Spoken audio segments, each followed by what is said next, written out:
Hello, hello, hello. Hello, everyone. How's everyone doing? Oh, man, it's good seeing each and every one of you. Greetings, greetings, greetings. Please pardon my quietness for a second. Try to make sure everything was set up accordingly and the vocals and everything was good. So, good afternoon. Good afternoon. I'm so glad to see each and every one of you. Thank you guys for tagging people. Thank you so much. Thank you for sharing this. Um, Thank you guys for spending your Friday afternoon with me. Um, Truly, this is just remarkable, and I'm so appreciative of each and every one of you. Um, if you're new here, welcome. Hello. Thank you for supporting. This is Increase, where we illustrate and inundate you with information, knowledge, and overall cause to help you think. I am your host, Alpheus Gibbs Sr., and we are here just to increase just a little bit, expand our minds on today. Um, Monday, we talked about something that was really just interesting, and it really touched a lot of people. And so I wanted to just share, do a little part two to that. Um, do a little part two to it, and then we could, move on to something else or whatever. But I wanted to kind of just dive in it a little bit again, um, just to kind of hit some loose ends, so to speak. I really wanted to. I was actually thinking about doing something else, honestly, kind of just like some random, thought or whatever that whatever would have came to mind. Um, but then after talking with my wife, she was like, finish, with that. It was like something that was, that was really moving and touching. So, just finish that up a little bit and then, we could do something else or you do something else later. So I'm like, okay, cool. I do that. That's not a problem or whatever. Um, but it's this is February, the month of February. So again, we have Black History Month, and I wanted to highlight a figure, African American figure, who most of us possibly would not know who this person is. And the person that I chose today, his name is Kenneth Bancroft Clark, and he was born in 1914 and he passed away in 2005. What he is most notable for, and I'm going to read this because again, um, I think this was pretty interesting, especially because so many of you are into psychology, whether you're going to school for it or whether you work in a field that deals with psychology. Um, excuse me, Dr. Clark. Let's see, because I want to make sure I'm reading this correctly. Got his undergraduate at Howard University, and then he later on got his doctoral degree from Columbia University. He was the first African American to do so. Clark married Mamie Phillips Clark, who also received her doctoral degree in psychology from Columbia. So not just one, but both husband and wife. Beginning as early as 1939, the Clarks conducted tests using dolls to determine the psychological effects of segregation on Black children.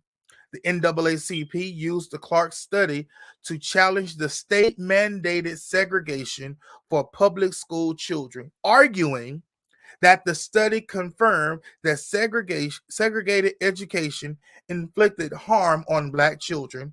Clark subsequently organized Harlem Youth Opportunities Unlimited, which endeavored to improve the academic, extracurricular, and professional opportunities afforded to Harlem residents.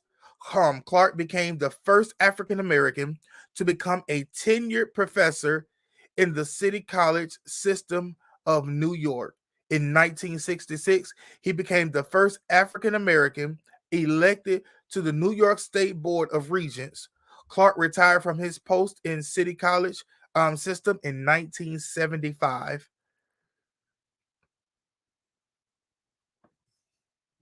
Okay. So I wanted to share that bit of uh information. You also have to he also has a Okay. So I wanted to share that with you all because we oftentimes don't get a chance to hear people like that. Extraordinary people who have done extraordinary things in a time where it was not oftentimes seen or even done before. So with that being said, we're talking about bitterness. Those of you who know someone who does not have um, Facebook, we do have a YouTube page, and you can just put in my name, Alpheus Gibbs Sr., and it should pull up for them, and they're able to watch this and so on and so forth. um, but again, today we just want to deal with bitterness again, and I want to share some insights into bitterness that we oftentimes don't really think about. And one of the things that is so um how can I put it? It's so different, right? Because when we look at bitterness, we're like, especially when you approach someone, they're oftentimes so quick to say, "Well, no, I'm not bitter at all." I may have an issue with this person, and or this may be going on in my life, but I'm not I'm not at all um bitter or anything of that nature. Not even realizing how bitterness has actually infiltrated their life and how it is affecting their life. And I want to give you guys the definition again so that we can be all abreast and aware of what's going on. God bless you. My big brother is on Bishop Williams. God bless her. But bitterness is best defined as a mix of at least two emotions, which is sadness and anger. It is considered by psychology today, it is a complex emotion because it includes disappointment or the experience of having been disappointed as a pattern of behavior over time. And I want to, one of the things that is so real about all of this, right? Sometimes we don't even realize the patterns that we see. We overlook it. We're like, oh, well, it's just who they are. They've always been this way. And sometimes we don't even realize how the actions of others affected us because we've been so accustomed to brushing it off. And so, if I can do anything for you today, I want to encourage you: stop brushing off what you feel. There are times in your life where you just need to feel that anger. You need to feel that sadness. You need to feel that confusion, even if you can't define it. Allow yourself to feel it. Allow it to run its course. Because the more you try to cap it, the more you try to push it to the side, all of that other stuff, it begins to fester. You know how there are things that come across your mind uh from a past situation, and you go, okay, and you brush it off, but in the back of your mind it's still going. You like, this doesn't make sense. This doesn't make sense.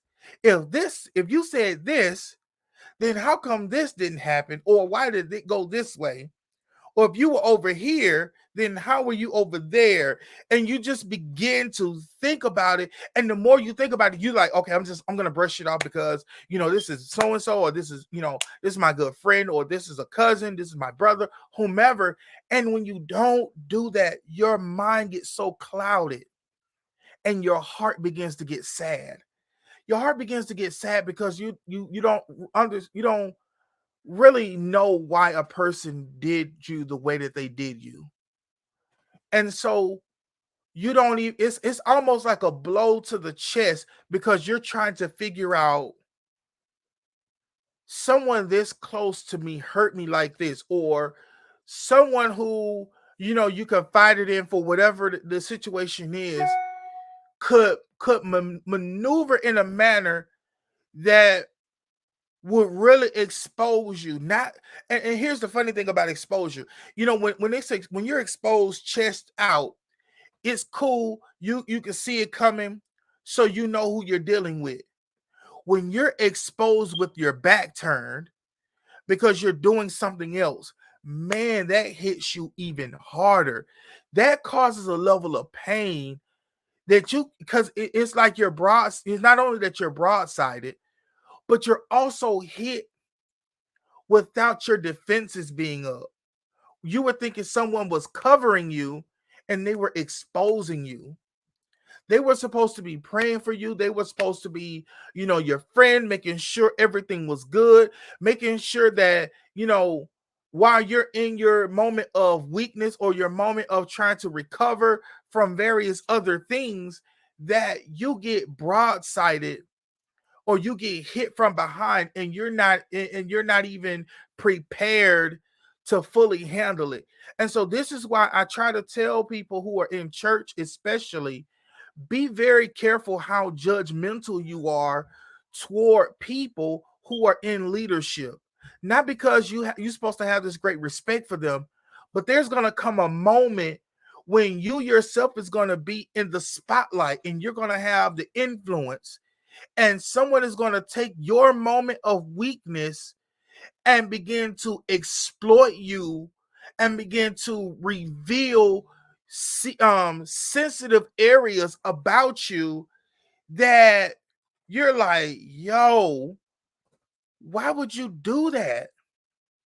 We look at celebrities, right? And we look at them and we go, man, they should have known better. Or people are always out because they're not loyal. They just want you for your money, or they want to get their own business out there. And you know what's so crazy? You don't even look at how people are doing you that's sitting around you.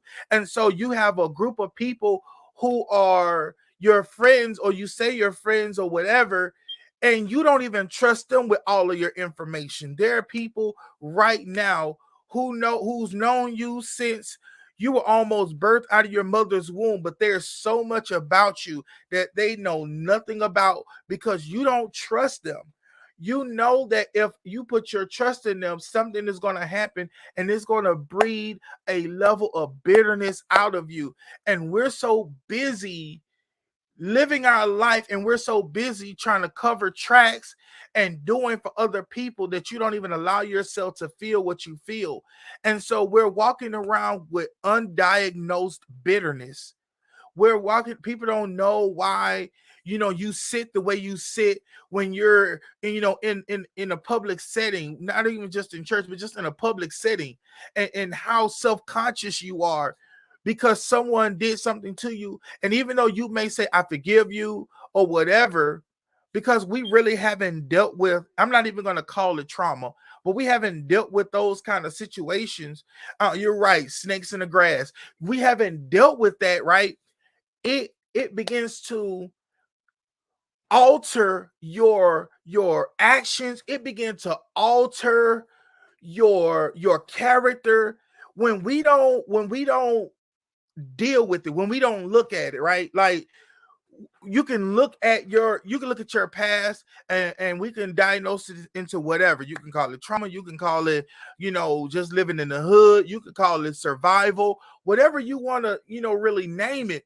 But the fact of the matter is that those things happen, and right now we're like, hey, I'm just trying to get the bag. And people are like, why you go so hard? And you like, I don't want my kids to have to worry about this, or I like traveling, or I like having nice things. But if someone really sat down and talked to you, they will find out that there was a time when you were growing up, you guys were poor and things were getting cut off, or you didn't know where your next meal was, or you were an adult who was trying to make it, and you're working two jobs and you're still struggling. And then people are talking about you because your kids are now wearing Nike and Ralph Lauren, and they're not, and then you weren't able to buy your kid the latest games. And so your kid is being bullied in school and you're at work, and they don't understand or they don't care that you're in school while you're working these two jobs, and so you're sleepy, and they're like, well, you're just being lazy and you don't care about the company, and you just want to take this time off, and you're being a poor parent because someone else is taking care of your kid, and it looks like you're not really doing nothing, but you're working underground. And so all of these things is happening, and because they're coming at you in so many different ways, you don't have a trust for anybody. But not only not a trust, you find yourself being sad because you're trying to meet the expectations of so many people who don't even know what you're going through, have never even been where you have gone, and not even trying to achieve what you're trying to achieve. And so you find yourself like, man, I'm just going through the season where I don't have no friends, no new friends, no new friends. I'm good with family. I don't need family because all they want to do is talk about you. And I share my dreams and people down me and talked about me, and so on and so forth. And so you built this outer core that's hard as a brick, and you're like, listen, if anybody's gonna stand up for me, it's gonna be me. And the truth of the matter is that it's a lot of resentment happening, and because you were being broadsided, you wasn't able to really compartmentalize where people are in their own life. You didn't understand that most of what you were hearing were projections of how a person was feeling about themselves, right? They're looking at you and they're saying you're a failure, but you're trying something that they don't see fully because they don't have all the information.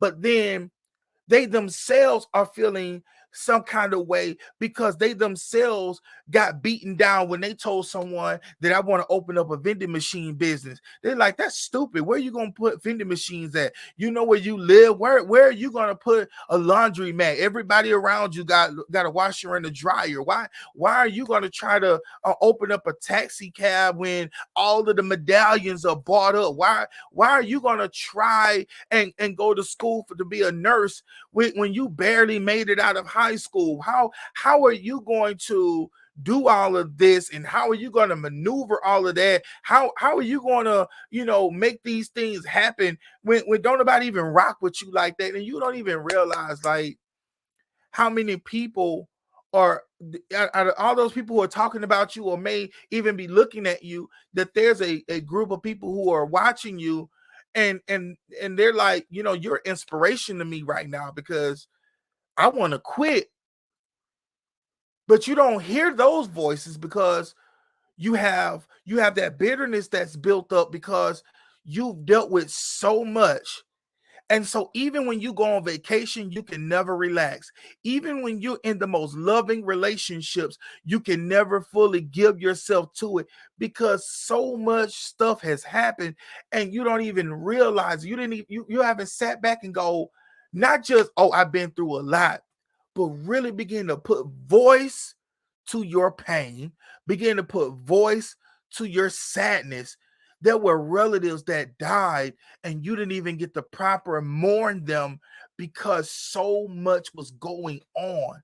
People bickering about who gonna get what and who love who the most, and everything just happening all at once. And you didn't even get a chance to just go, you know what? This was the one person who cared for me, who was there for me. Like, if I really wanted to be serious, like, this was the person when I was homeless, let me sleep on the couch. They fed me when I had nothing. They would give me a couple of dollars when I needed some gas money. Like, they made sure, that I had some clean clothes. Even though sometimes I didn't always tell them thank you or I appreciate it because you got caught up in the smoke of ignorance. And so you're sitting back and people are like, man, why are you so quiet? Or why, we see you doing whatever, but we really don't even know who you are, what you like. And if you be honest, you don't even know what you like because so much has happened. So much has been brewing that you're walking in unspoken bitterness. And we raise our children to be bitter about situations they have never even been in. They're disrespectful to adults who have done nothing to them. They've been given a level of freedom, not that they don't deserve or even have earned, but they don't even understand the responsibility of having the free voice that they have, because you're so bitter and don't even realize it that the moment someone tells them stay in a child place, you ready to jump in there like a bear who hasn't eaten in a week, and they now see the best looking steak they've ever seen in their life. And so we have places that are so filled with individuals who are just saying, listen, will you just hear me? But we don't hear it because we're so busy being mauled like a loose cannon, like a rabid bear. We're trying to understand and see it, but because you're so wound up and tangled up and tied up, right? So much is wound up inside of you that when you try to explain it, how you feel, where you're coming from, it's almost like no one understands. And it's not that they're not trying to, but there's so much. And when you unload, it's like laying down on the ground and someone getting one of those big earth movers, and they're bringing granite from the hilltops of New York, and they're just pouring all granite on top of you, not dirt, granite, because this is weighted. Your emotions are weighty, and I'm learning this by way of people that are around me, but more importantly from my wife, and in observance, as well as she checking me. She's sharing with me, you got to stop ignoring your feelings, you got to stop ignoring your emotion. And so we understand, or we should understand, not to be led by your emotion. Don't let your emotions guide you into wherever, because your emotions will take you to places that you should not be. But what I am saying is that be human enough to feel it. Be humble enough to say, this is where I am. To be able to say, right now, I don't know why I'm sad. I'm not depressed. I'm just sad right now. Your mind, your subconscious mind could be replaying 5 years ago this time, or it could be replaying back a time when, if this would have happened in another relationship, how you would have been possibly abused or whatever, neglected. And so now your sadness is a part of your body and your mind resetting. Thank you. You got to own it, right? So my mind, my sadness, or even my disappointment comes as a result of of God healing me. And as a result of me going through a process of shedding the old me, the old mess, the old mindset, all of those things, so that I can come into my new, or so that I can enjoy my present, so that I can look at my children and not have a jealousy for them, or not even find them offensive because they have a childhood that what you wanted, or that they are in a place where they have technology that you wish would have been available when you were a kid, or the fact that actually you're a pretty decent parent, you're a decent husband or wife or brother or sister, you're an okay business owner, you're an okay employee. Yeah, we all have places where we can get better. But when you really sit back and begin to go, I'm no longer going to measure my life based on the expectation, based on other people's experience, based on, and here, God, based on the expectations that I've even placed on myself. So the first expectation was other people. Now the last expectation is what I put on myself. That you have to find that balance, so to speak, to go, you know what, even though I'm not where I was or where I want to be, I'm progressing. I'm reading more. I'm listening to podcasts more. Like, I'm applying biblical principles to my life. I'm looking at my spouse and I'm not seeing an enemy, but I'm seeing someone who is my companion, my partner. I'm seeing someone who is on the same team. And when they say something to me, they're not coming at me to say, you're trash or that you don't measure up to my expectation. But what they're saying is that I see you better than where you are. And the only way you're going to get there is that I nudge you as you nudge me, as we both move together toward the common goal. That as a brother and as a sister or whatever, that there was a moment where I needed to back away from you, not because you were so toxic, but because I had to get myself together.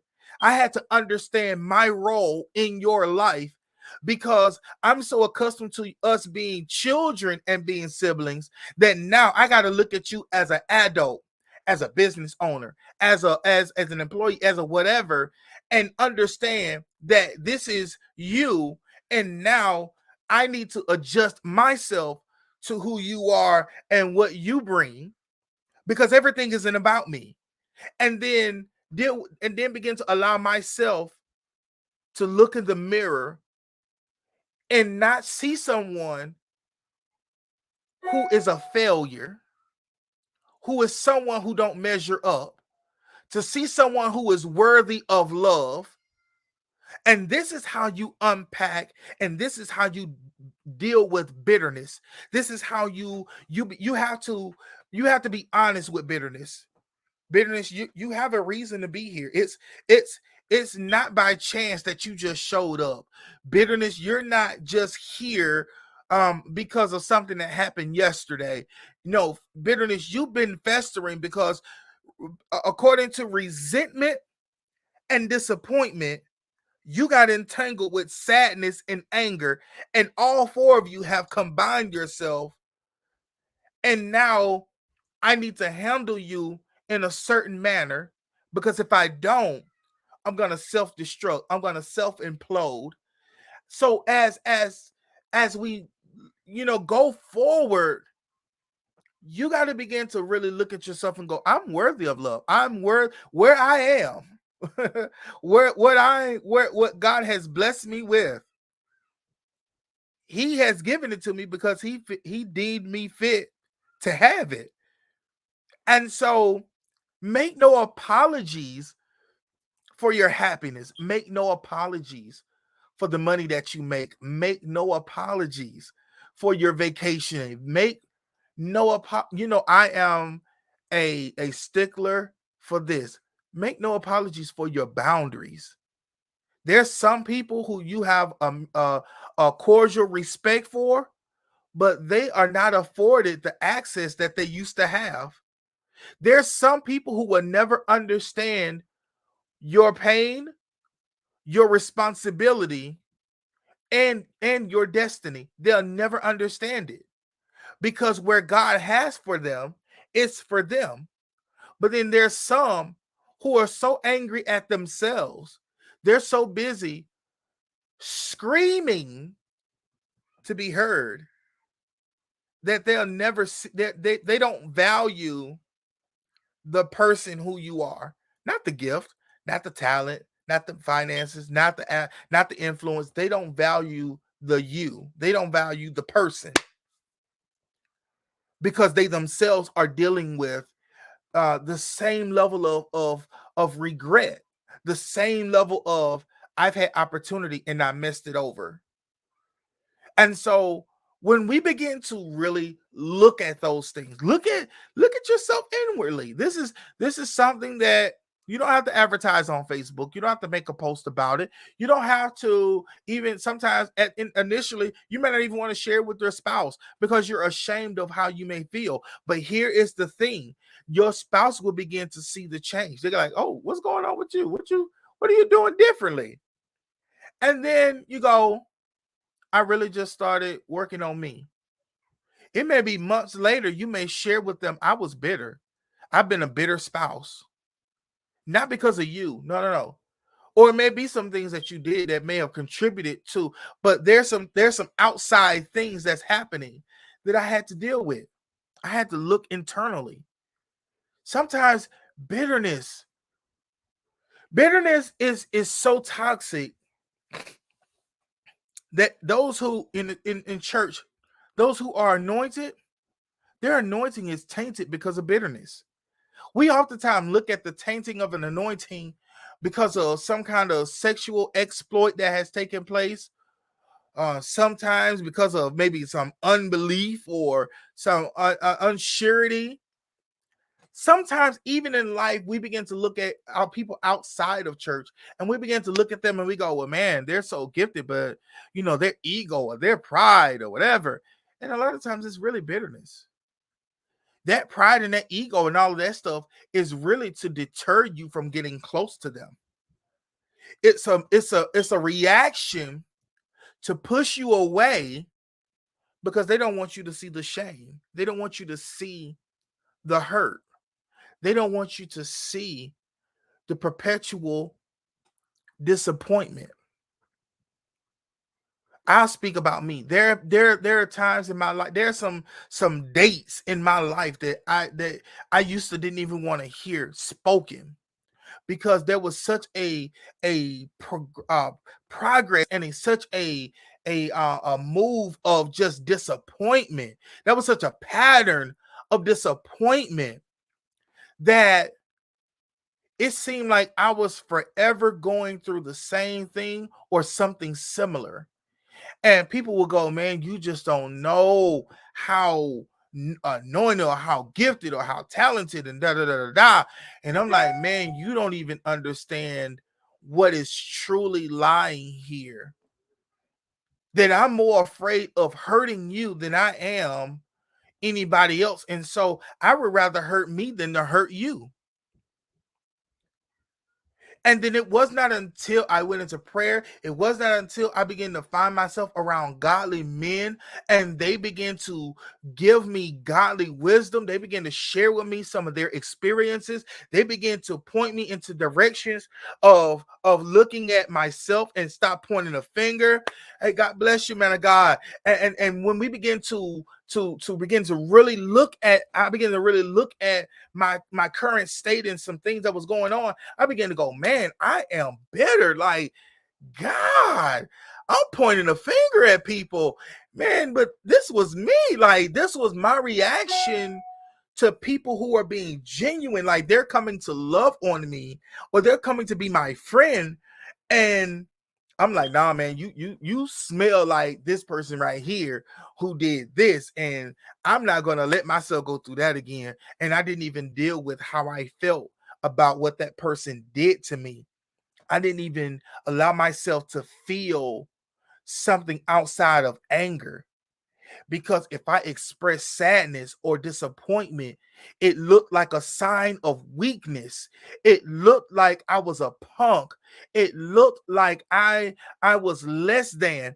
And then I began to hang around godly men who were like, listen, man, first of all, you got to look at this and you got to open yourself up to this and you got to be vulnerable. And I hated the V word. I hated being vulnerable. I didn't want to be vulnerable because to be vulnerable would mean that I had to be open and exposed again. And I didn't want that. I wanted to be like what everybody else was saying, men supposed to be strong and have thick skin and so on and so forth, not even realizing that I was psychologically damaging myself. I was perpetual, like, the person did the damage to me.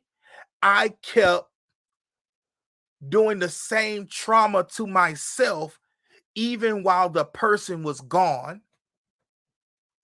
I hope I'm helping y'all, man. I like y'all know normally 30 minutes and I'm done, but I really feel something here. And I just want to share it with you. Like a lot of times, the bitterness and the pain that we're feeling and the anger and all of that, the person who really caused us the pain or to feel the sadness or whatever is gone. But because we haven't allowed ourselves to feel, we continuously we continuously inflict the same amount of pain on ourselves, even in the absence of the person who introduced us to the trauma. And then we begin to look for people who are damaged in the same manner, as if it's some kind of membership club that everybody should be a part of. And then here it is. We're connected with all of these damaged people who are ignoring their emotions, who's ignoring their feelings, who's ignoring the bitterness that's within them. And then when someone else does not display it, we get angry with them because they are not inflicting the same pain on themselves. So we got to deal with our bitterness. We got to deal with just saying that wasn't right. Like, I love you. I love them. I love this person, whatever. But what happened wasn't cool. It wasn't right. And it hurt me more, or it disappointed me more than I'm able to even put words to. So now my wife says this all the time. You got to heal the little girl in you or the little boy in you. So the little boy in you or the little girl in you is crying, but then the pain in you is crying, and both of them are being ignored. They're being ignored because you feel like by now I should have gotten over it, or it didn't happen as intense as I'm remembering it. Maybe I'm exaggerating. And so sometimes, man, you just got to go through that healing process. This is why I believe this is why we try to find happiness in buying things, because happiness can't be found inside of us.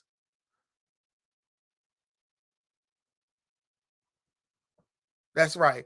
The adult can't show up because the child is running the show. I can't I can't I'm trying to find happiness in buying a house, in buying nice clothes and expensive clothes. I'm trying to find happiness in buying jewelry. I'm trying to find happiness in all of the travels. I'm trying to find happiness in doing all of this extravagant stuff for my children. I'm trying to find happiness in people. I'm trying to find happiness in multiple sex partners. I'm trying to find happiness in trying to be a people pleaser. I'm trying to find happiness in just being a doormat for people. I'm trying to find happiness in moving away from, where trauma has happened. And yet every time you get everything that you want internally, there's still no satisfaction. There's still a complete hole that is missing, that is there. There's a vacancy. And so how can I heal that? I gotta face it. I gotta begin to unpack it. I gotta begin to say, you know what, this happened. I was beaten. I was raped. And it wasn't about what I had on, and it wasn't that I had a conversation, because I didn't. I just walked in a room. Well, this person always came to our house. I was abused. It wasn't because the food didn't have seasoning. It had nothing to do with, you know, um, I said something that triggered whatever. It was they just abused me.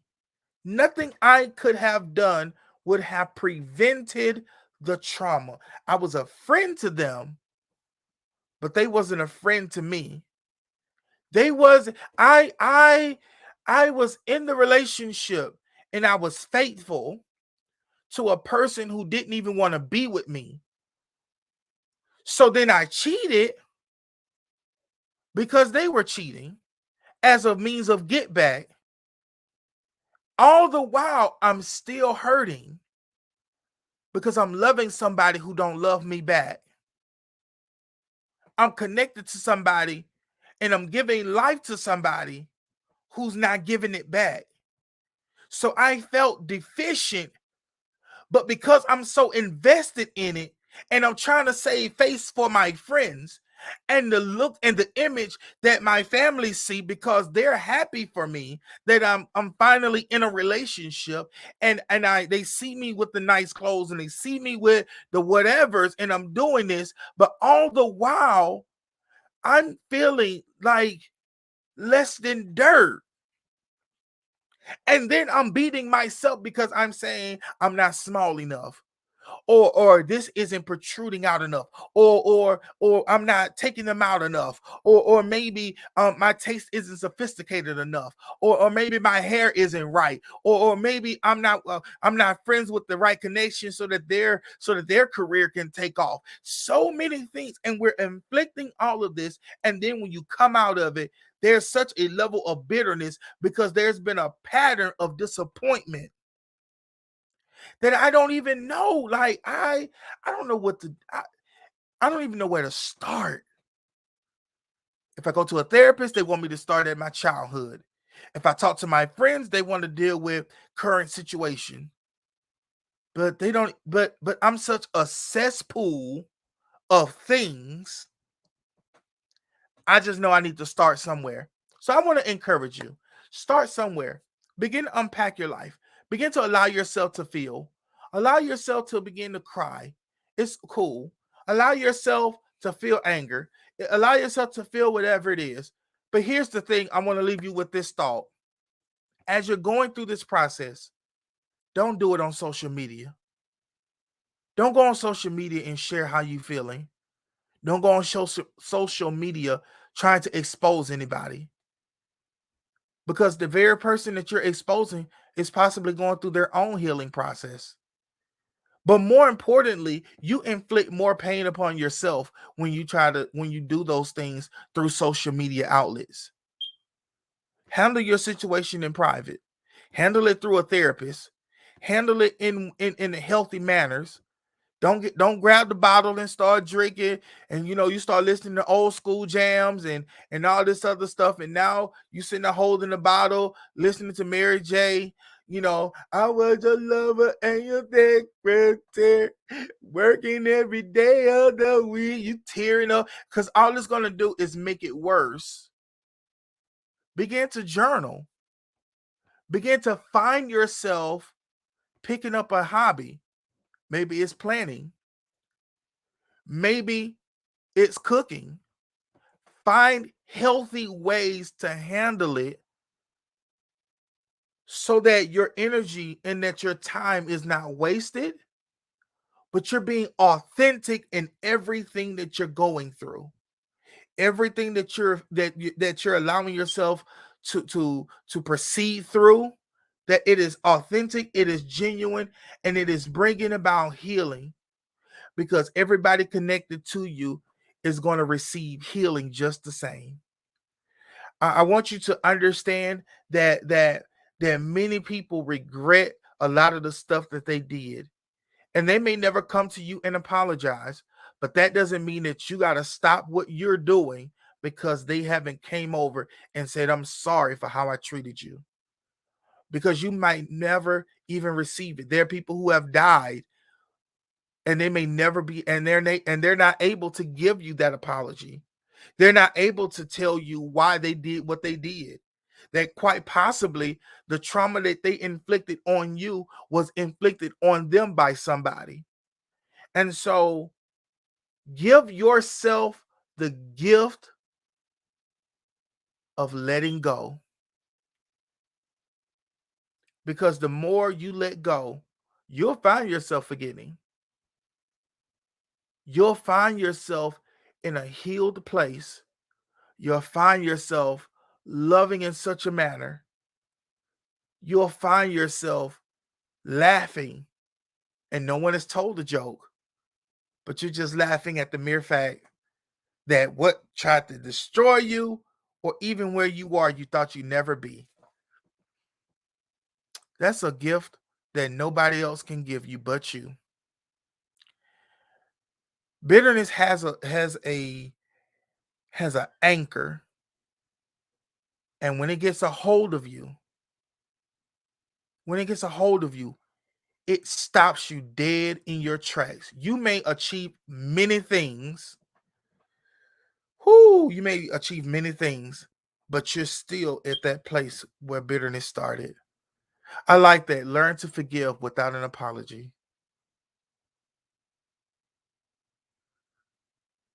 These are some of the things that we have to begin to work on.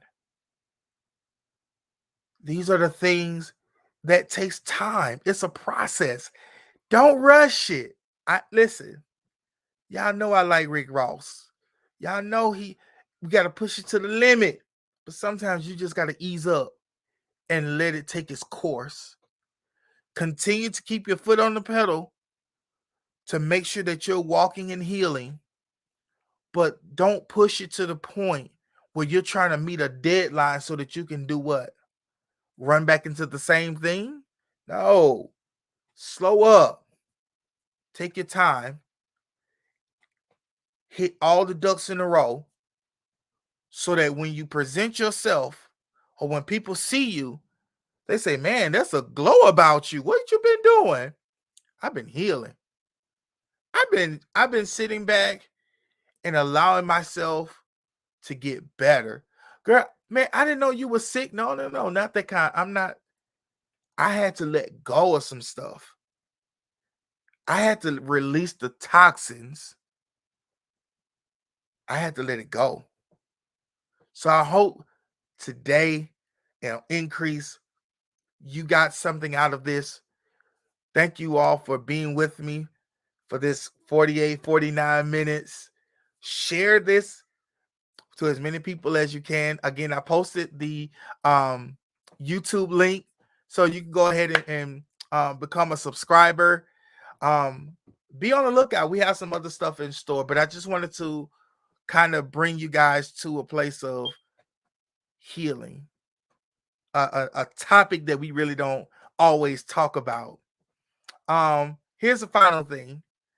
In the comment section, type in there a topic that you would like to be talked about, that you would like for me to research and begin to share, begin to talk about it. Put it in the comment section below, and I definitely will begin to look at those, and we'll choose a topic and begin to talk about it.